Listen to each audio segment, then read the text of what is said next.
இப்போ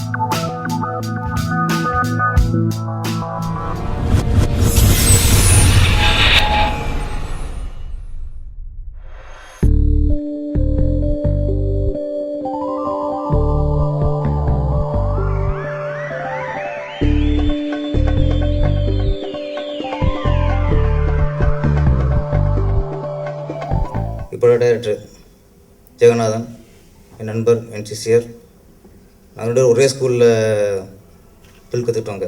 டைரக்டர் ராமநாதன் சார்கிட்ட 2 பேருமே சிசியர் இருந்தவங்க. அந்த அடிப்படையில் வந்து என்கிட்ட முதல்ல வந்து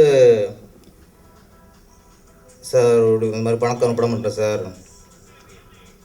இங்கே பாட்டு எழுதணுன்னாரு. ஏற்கனவே பாட்டுனால நிறைய பிரச்சனை இருக்குது. சரி ஓகே, சரி நம்ம சிசினாச்சு அம்மா அழைச்சிட்டு ஓகேன்ட்டேன். ஒரு பாட்டு முடிஞ்சது. சார் அப்புறம் இன்னொரு பாட்டுனாரு.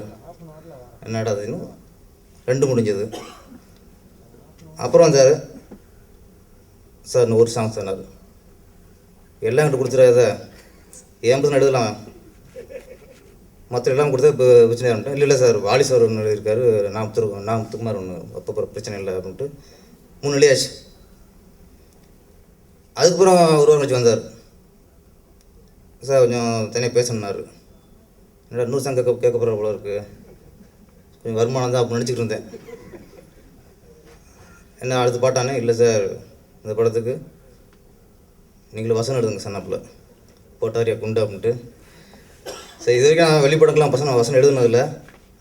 ரொம்ப யோசித்தேன், இது வேறு அப்புறம் வசனத்தாக்கள் கோச்சிடக்கூடாது அப்படின்ட்டு யோசிச்சுட்டே இருந்தேன். அப்புறமேட்டு சொன்னார் ஓனா மேட்டு. அப்புறம் பாய்கராஜர் வந்து இல்லை பெரிய ரோல் பண்ணுறாங்கன்னாப்புல. எனக்கு கொஞ்சம் அப்படியே பாய்கராஜர் நடிக்கிறாங்கன்னா ஆமான்னாப்புல. எனக்கு ரொம்ப ஹாப்பியாக போச்சு. சரி ஓகே, பாய்கராஜர் பண்ணுற படத்துக்கு நம்ம வசனம் எழுதணும், இது பெரிய ஒரு பாக்கியம், நல்ல ஒரு வாய்ப்பு வந்திருக்கு, இதை மிஸ் பண்ணக்கூடாதுங்கிறத தான் அந்த படத்துக்கு நான் வசனம் எழுதுனேன். ஒரு டைரக்டருக்கு வாய்ப்பு கிடைக்கிறதுங்கிறது சாதாரண விஷயம் இல்லை. ரொம்ப என்னோடய அனுபவத்தில் நான் ரொம்ப பார்த்துருக்கேன். அதாவது சான்ஸுக்கு ட்ரை பண்ணுவான். இன்னும் அசிஸ்டண்ட்டுக்கு நிறைய பேர் ட்ரை பண்ணிகிட்டே இருக்காங்க. ஸோ ஜெகன் வந்து நல்லபடியாக வந்து அவருக்கு வந்து வாய்ப்பு கிடச்சிருக்கு.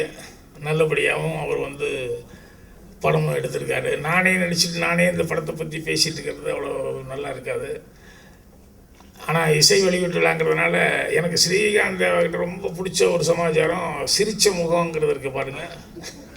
அதுதான் எப்போவுமே எங்கே நான் பார்த்தாலும் எப்போவுமே ஒரு எந்த அட்மாஸ்பியர்லேயும் வந்து அவர் நல்ல சந்தோஷமாக சிரிச்சுக்கிட்டு தான் இருப்பார் ஒழிய ஒரு மூடாக ஒரு மாதிரியெல்லாம் இருக்கிறது நான் பார்த்ததே இல்லை.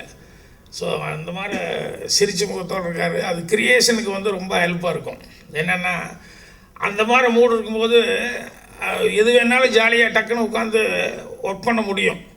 நம்ம டல் அடித்தோம்னா நமக்கு மூடு சரியில்லைன்னு சொன்னோம்னா அப்புறம் அந்த டியூனில் கூட அது அதே மாதிரி இருக்கும். அது மாதிரி ஸ்ரீகாந்த் தேவா எப்போ பார்த்தாலும் நான் என் பையனுக்கு பாட்டு போட்டிருந்தார். அவ்வளோ ஒரு உற்சாகமாக எனர்ஜெட்டிக்காக இருந்தது. அந்த அளவுக்கு வந்து சிறப்பாக பண்ணியிருக்காரு.